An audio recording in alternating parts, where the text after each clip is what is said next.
Hello and welcome to the Arise interview, where we take time to reflect on the big stories from the news and on the fortunes and affairs of the world in an hour of conversation with commentators, analysts and thought leaders. I'm Charles Aniegolu. Coming up in the next 60 minutes, Nigeria's infamous anti-robbery squad known as Sars, which has become even more notorious for allegedly harassing people, extorting money, torturing and even killing people, has now been banned from setting up roadblocks and has elicited an apology and the promise of an investigation from the Minister of Police Affairs. But given that there have been previous pronouncements of a ban of this same squad, will the government's words mean something this time? We'll speak to a retired Commissioner of Police and a defense analyst. And later, a decade after the Freedom of Information Act was passed in Nigeria, a coalition of civil society organizations has indicted the National Assembly and a host of other government agencies for non-compliance with their obligations to disclose information under the Act. The CSOs said their findings were extremely disturbing and suggested that governments on the national and state levels were willfully violating laws meant to hold them accountable. We'll speak to a newspaper editor and a civil society activist. Coming up.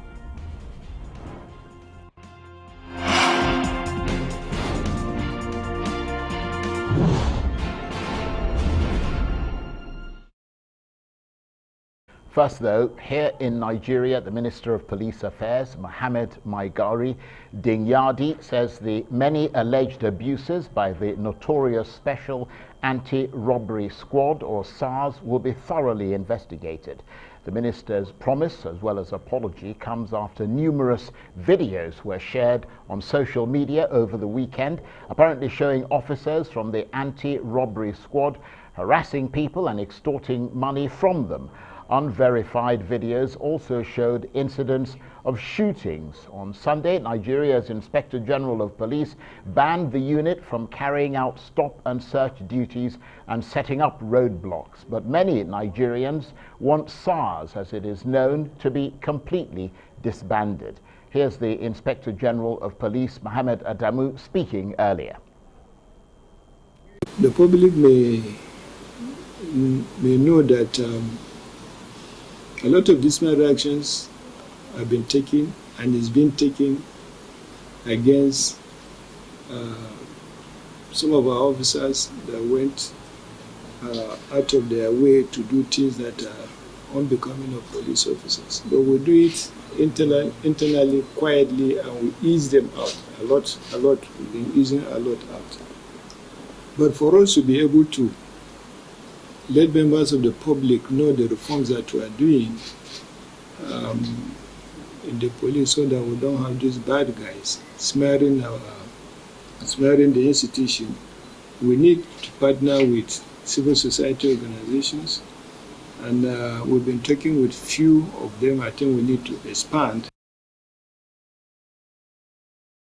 That's the Inspector General of Police in Nigeria there. Well, for more on this, I'm joined now in the studio by the retired Commissioner of Police here in Abuja, Lawrence Alobi, and from our overflow studio by the international terrorism and intelligence analyst, Dr. Amaechi Nwaokolo. Thank you very much indeed, gentlemen, for joining me. I'll start with you, retired Commissioner of Police Alobi. Mr. Alobi, thank you for joining us. How astonishing is it to you? Thank you for having me. Sure, no problem. Yeah. How astonishing is it that a unit of the police is allegedly doing the things that seem rather criminal and are so harrowing? So this goes to underscore the fact that there are human behaviors. Even among the 12 disciples, there was a Judas who betrayed his master and sold his master. So you cannot expect every institution to have angels. They are bound. People have different upbringing, different attitude, different ways, cultures, and attitudes they've learned over time. So that there's no institution, no agency in the world that will say have perfect individuals. They are bound to be bad. What's important the institution should do? Well, that doesn't answer the question. No, the question is, how does it strike you? Of course, does it it's strike you actually as astonishing as a retired commissioner of police that a unit of the police is doing things that seem rather criminal when their job is to prevent crime? No, for me it is embarrassing. Like Right. the IG also has said, at least there ought to be rules of engagement, conduct rules of engagement, professional standard, ethical values. So it's embarrassing today, not only to the entire force, of course, the country too, but the force, of course, is embarrassing because every police officer is supposed to be a public relations officer because their actions can impact negatively or positively on the police or the image of the corporate image of the force. So anybody who does anything that is unethical is not acceptable at all. Like the IG, we condemn it in totality and unacceptable. That's why the IG has actually emphasized, and I'm happy with this timely intervention. That it shows that the IG is also an IG with a listening ear, IG who is proactive. He has given us guidelines that they should not conduct stop and search any longer, and they should always be in their uniform. You see, they are laid down rules on regulation under the Police Act, and also the most important is that the new Police Act, Police Act 2020, is wonderful thing that will reform the police. It's a milestone contributing to the betterment of the police, which emphasizes on the previous act did not talk about transparency, accountability, human rights, and so forth. But this act now emphasizes those, and it also emphasizes training. And training is key and central. An untrained policeman is a threat to the society and a threat to the institution, like it has happened now, they've done. So well, the point is that if that is the case, that threat has been around for a very long time. Why is it now, after decades of having a police force, that the idea of retraining and repositioning and refocusing them is finally coming up? No, training is a continuous process. You have, because training is all meant to build capacity. It's not a one-spot thing. You have to be continuous training and retraining. Training have a national, maybe initial training, right. Then professional training. Okay, yes. Let me ask you to hold on. Okay. Let me bring in from our overflow studio, the international terrorism and intelligence analyst, Dr. Amaechi Nwaokolo. Thank you very much indeed for joining us. What is your reaction to all this that you're hearing about SARS and the decision to ban them, not completely, but just ban them from doing stop and search duties and that sort of thing on the streets and putting up roadblocks? Thank you very much, Charles. Thank you for that question. I would say I had a laugh when I heard that again, because this is not the first time we have been hearing this. Sometimes in the last IG, when there was a problem with the SARS and there was this campaign End SARS, you heard what they tried to do. They removed words from S or F and say federal SARS. Did that change the whole happenings in the police system? The truth of the matter is that you cannot separate what is happening in SARS from what is happening in the general police force. And that is the problem that we have at hand, in our hand. The problem is, as this noise dies down, they are going to move some men from somewhere to another unit and all that. Right, I'm really sorry, Dr. Amaechi there, but you're speaking off microphone. I don't know if they managed to turn your microphone on, but it certainly sounds like you're speaking off mic. I'll come back to you in a minute. We'll have somebody check it. But with me in the studio is Lawrence Alobi, who's a retired commissioner of police here in Abuja. Just give us an idea of the history of the squad known as SARS. I mean, how did it come into existence? You see, when you create agencies and institutions or unit, it is based on need. When this anti-robbery squad were created, there was high crime robbery, high armed robbery, this violent crime, kidnapping, and of course, this is a strategy to checkmate these violent crimes.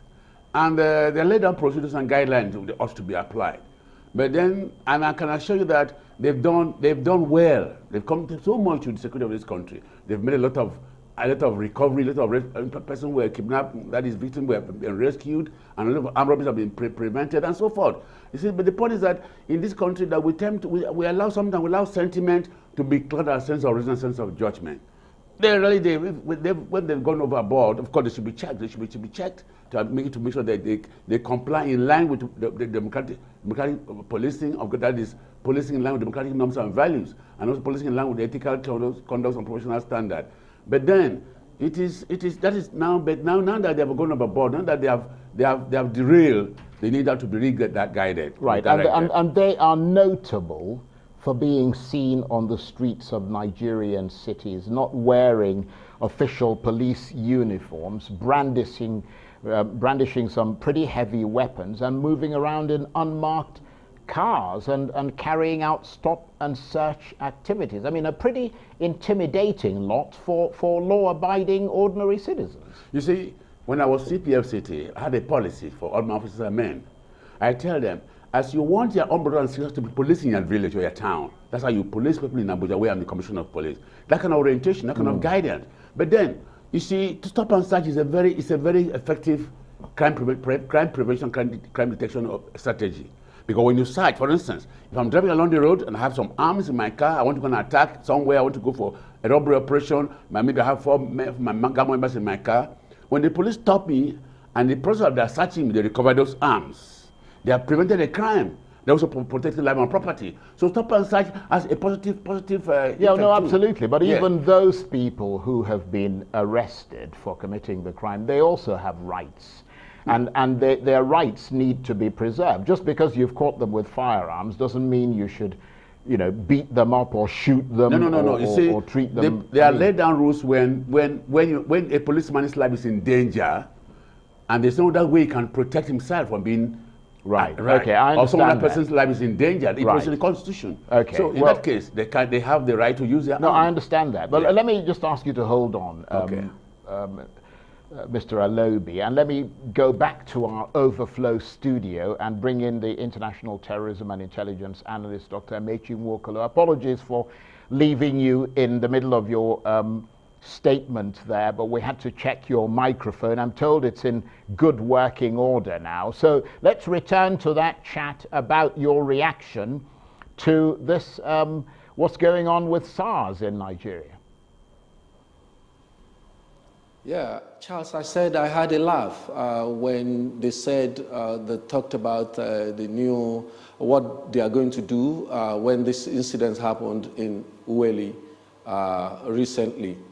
Because we've continued to go back and forth in this whole thing, with this whole SARS nonsense that is going on and has been going on. The truth of the matter, you cannot separate that SARS, that unit, from the happenings in the Nigerian police force. We've had people from other units and other departments that have been involved in extrajudicial killing. Those people who murdered people some years ago here in Abuja, the Apo 6 incidents that, if you remember, they are not from SARS. They are from a police station here in Gariki. So, and on, we've seen killing, extrajudicial killing here, and even to the extent, you remember the case that happened in Lagos some time ago, where they demanded 50 naira from a lady, from a keke driver somewhere in the outskirts of Lagos, and they shot the lady and killed the child she was carrying at the back, and the lady herself. So on and on, we've had this menace within the Nigerian police system. I don't want to join issues with Alobi there, saying that, they've done their best, or we should not promote the things that are going on. The Nigerian police, their main duty is to protect lives of the people and the properties of the people of a state. Okay, let me ask you, Dr. Nwaokolo there. Sorry to interrupt you, but I'll come straight back to you. I've got to take a break. You're watching the Arise interview. Plenty more still ahead as we continue our chat about the ban placed on the infamous Nigerian Special Anti-Robbery Squad known as SARS. Stay with us. Welcome back to the Arise interview. I'm Charles Aniagolu. Now, as you may have heard, Nigeria has banned the controversial special anti-robbery squad known as Sars from mounting roadblocks and carrying out stop and search operations. The move follows persistent allegations of human rights abuses. The Inspector General of Police, Mohammed Adamu, said the Sars squad must stop these operations immediately. There's been growing anger across Nigeria at routine harassment, extortion and assaults committed by its officers and agents. The hashtag #EndSARS is trending on Twitter, triggered by the alleged killing of a young man by officers from the unit in Lagos on Saturday. Many people are also using the hashtag to share stories of brutality attributed to the SARS police unit. And with me in the studio, the retired Commissioner of Police here in Abuja, Lawrence Alobi, and from our overflow studio, the international terrorism and intelligence analyst, Dr. Amaechi Nwaokolo. And thank you both of you for staying with us. And let me go straight away to you, Dr. Nwaokolo. Sorry I interrupted you earlier. The mandate of the SARS unit is to fight violent crime, but that's apparently not what they've been doing. And I mean, there's been a big public outcry, hasn't there, about everything from harassment and extortion to torture, and as you were saying earlier, even extrajudicial killings. Yeah. So the truth of the matter is, I think, and I have made this proposition a long time ago, that we need to actually rejig the Nigerian police force. Yes, there are so many of them, a lot of them that have done credit very, very well, but there are also a majority that have done very badly and that are giving the police a very bad name, that are giving this nation a very bad name. So many of them that are involved in all these criminalities that we are talking about here.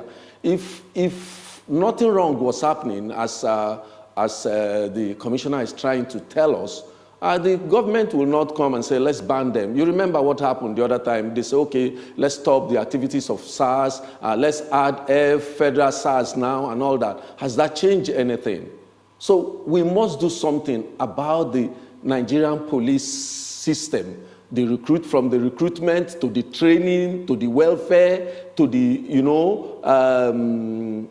checking out the mentality of the persons that are recruited into the force. So all these things, we have to do a thorough rejig of the police. If they like to today ban the SARS, the men and women that are there are going to be deployed to other units. Are they not committing the same crime? Have you ever heard things, like you said, you've heard things people are talking about now, their own experience. So how are we going to do that, even when we ban SARS? Stay with us, Dr. Nwaokolo. Let me bring in Lawrence Alobi, the retired Commissioner of Police here in Abuja. Is, in your experience, as a, you don't like the word former, as a retired police commissioner, is anyone ever prosecuted for these alleged killings or even investigated, or do the perpetrators usually go unpunished? Of course, yes. The police. But we never hear about that. You may not hear, but it exists. Yeah, but then you should make it public if somebody commits a public police crime. Have internal mechanism. Right. Like if you're a junior officer, you have been what they call on the room trial. You have been tried. First, you have been tried. What they call the room, and then if you're a senior officer, you have been given a query. You have been queried, and you appear before the board. And if you are found culpable, you'll be given appropriate punishment. So it is the force is one. The police force is the one that does not hide its officers and men who are either unethical, who are criminal-minded, or who don't for the lay down principles. Also, anybody who breaches the rules of professional guidelines, committing any crime, he's never at all hidden. He's never shielded. He must be fished out and tried, and if found culpable, he's either dismissed, or even some of them have been dismissed and even charged to court. So these things exist. Right. And just to follow up on what Dr. Amaechi Nwaokolo was saying there, I'm sure you're aware that there's a lot of public anger against the police in Nigeria in general. Yeah, I agree with you. Say the issue of the negative perception against the police, it has historical base. All along, attitude of the police evolved from a colonial administration to a long-time military administration and to democratic dispensation. And the style of policing, the type of government in the country determines the style of policing. The colonial era, the police were concerned about British interests, and the military regime, the police were forced to enforce laws that were not palatable to the citizens, Decree 4 and so on and others. Now, but when in democracy, it requires, like he said, reorientation, retraining, rejigging of Nigerian police force, and I always emphasize on democratic policing. Democratic policing is policing on the people, policing in conformity with democratic norms and values. What are democratic norms and values? Transparency, accountability, policing based on the needs of the people, promoting human rights. This kind of orientation and training they need to have. But then I've always said they should integrate community policing and democratic policing. Community policing only based on public partnership, public participation, but democratic policing talks about emphasis on democratic norms and values, because this is we're now a democratic government, and we need our institutions of security agencies and the police in particular need to imbibe democratic norms and values. I understand all those principles. Yes. The issue is making those things practical. The question I want to ask you is, how much is this linked to, so we're not just sitting here using a hammer on the heads of the police, how much is the system, the government, also responsible? Because most of these police are underpaid, from what I understand. They have horrendous accommodation. I mean, if you go to the police barracks, it's like these are condemned buildings that should be condemned. I agree with you. How much does that come into play as well? It does. Like Maslow, in theory of motivation. No, Maslow talk about physiological need, social need, extreme need. These are basic needs of the individual. An officer who is being deprived, who is even his own rights are even being deprived, being dehumanized. You see what they do live in a very dehumanizing environment. So that some of them, the Nigerian police are the poorest paid in the whole of Africa, West Africa, and now I can't talk about developed countries like UK and others. So they, like Riley said, it is a holistic approach to the whole problem. Their welfare, their logistics, their accommodation, their training, and so forth. Policing today is knowledge-driven and technically also based. You need to train them for them to enhance their capacity. You also need to give them the requisite technology for them to be able to cope with the increasing crime. But when these are provided, that's why Section 14B provides that the prime purpose of government is security and well-being of the citizens. So the government, but I'm happy that Mr. President has actually come out to show his love for the police now with the Police Trust Fund Act that has been assented, Police Trust Fund Act, and also community policing, which has also approved some reasonable amount of money for the implementation, and of course even the Police Act of 2020, which will go a long way in terms of reforming Nigerian police force if it is implemented. Okay, well, we'll have to watch and see how that goes. But let me bring you in, Dr. Amaechi Nwaokolo. So, having been set up to fight crime and subsequently turning rogue, and now we're being told they're being clamped down upon by the Inspector General of Police. How much faith can the Nigerian public have in the authorities sorting out this rather grave situation? I think we may be chasing shadow here because, one, there's a serious problem of trust between the people, the community, and the people and the police service or the police force.